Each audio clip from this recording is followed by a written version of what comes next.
सभी साथियों को नमस्कार दोस्तों, स्वागत है आपका अपने YouTube चैनल में। मैं आपका दोस्त एडवोकेट अंकुश खन्ना।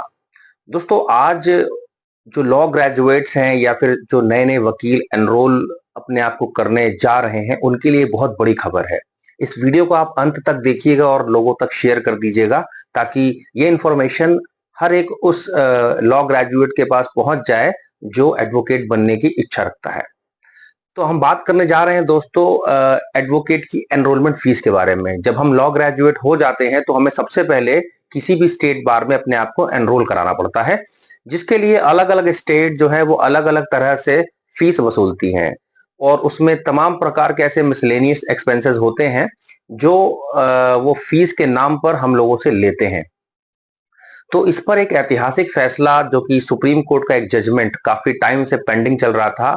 आप सबको मैं पहले भी बता चुका हूं। एक केस था Gaurav Kumar versus Union of India. 2023 में एक रिट डाली गई थी।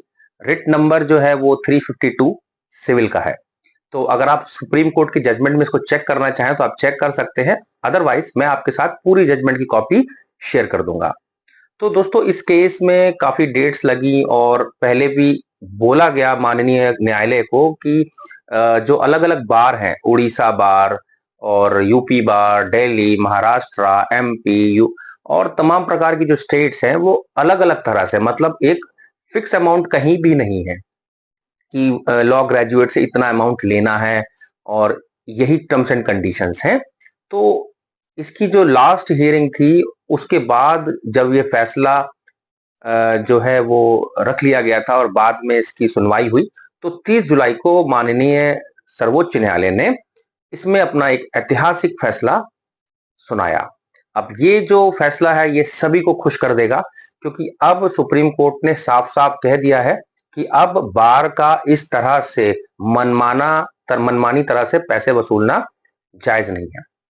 और क्योंकि ये जो जैसे मैं बात करूं, अगर सेक्शन 24 क्लॉज 1 में sub clause F advocate act में ऐसा क्लियरली मेंशन है कि कोई भी बार इस तरह की मनमानी फीस वसूल नहीं कर सकती है। तो जो लॉ कह रहा है, हम लॉ के अगेंस्ट नहीं जा सकते हैं, जो वायलेशन कहलाएगा। और ये चीज जो है ये कोई घर में बैठ के नहीं बनाई गई है, ये पार्लियामेंट के अंदर बनाई गई है। और अगर इस तरह से बार अलग अलग तरह से पैसे वसूलेंगे तो कहीं ना कहीं ये अगेंस्ट द लॉ माना जाएगा। सुप्रीम कोर्ट के जब आप जजमेंट में जाएंगे, आप क्लियरली देख लेंगे उन्होंने किन किन चीजों पर बात की है और किन किन चीजों को ध्यान में रखा है। मैं आपको एक ओवरऑल इसके बारे में बता रहा हूं ताकि आपको इसकी जानकारी हो जाए। और इसमें एक चीज और मेंशन करी गई है कि 30 जुलाई को जैसे जजमेंट आया और किसी ने अगर उससे पहले ऑलरेडी फीस भर दी है, जैसे कि मेरे पास एक कॉल आया था उड़ीसा से, तो उन्होंने बोला कि हमारे यहाँ 45,000 लिए गए हैं।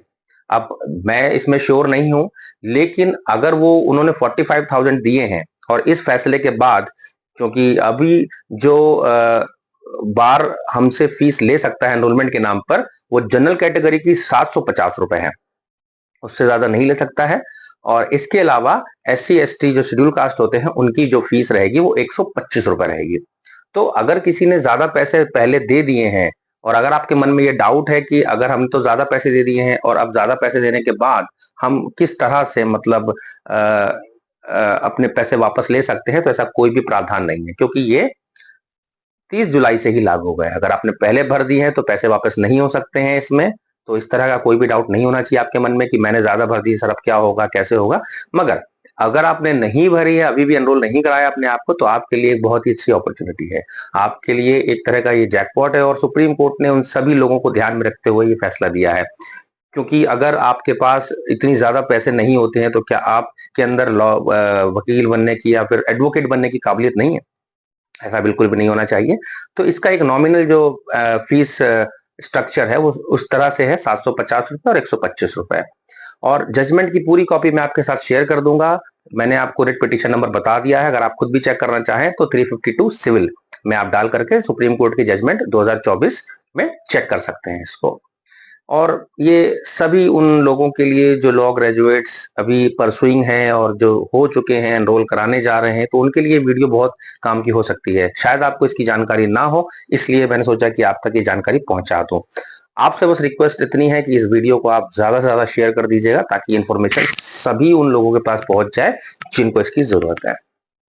उम्मीद करता हूं दोस्तों आपको वीडियो में बताई हुई सारी जानकारी पसंद आई होगी और समझ आई होगी। अगर कुछ समझ नहीं आया तो मुझे कमेंट करके जरूर बताएं, और जिन लोगों को समझ में आ गया है कमेंट करके जरूर बताएं। सब्सक्राइब नहीं किया है तो प्लीज सब्सक्राइब कीजिएगा। फिर मिलूंगा एक नई वीडियो के साथ और नई जानकारी के साथ। तब तक के लिए धन्यवाद।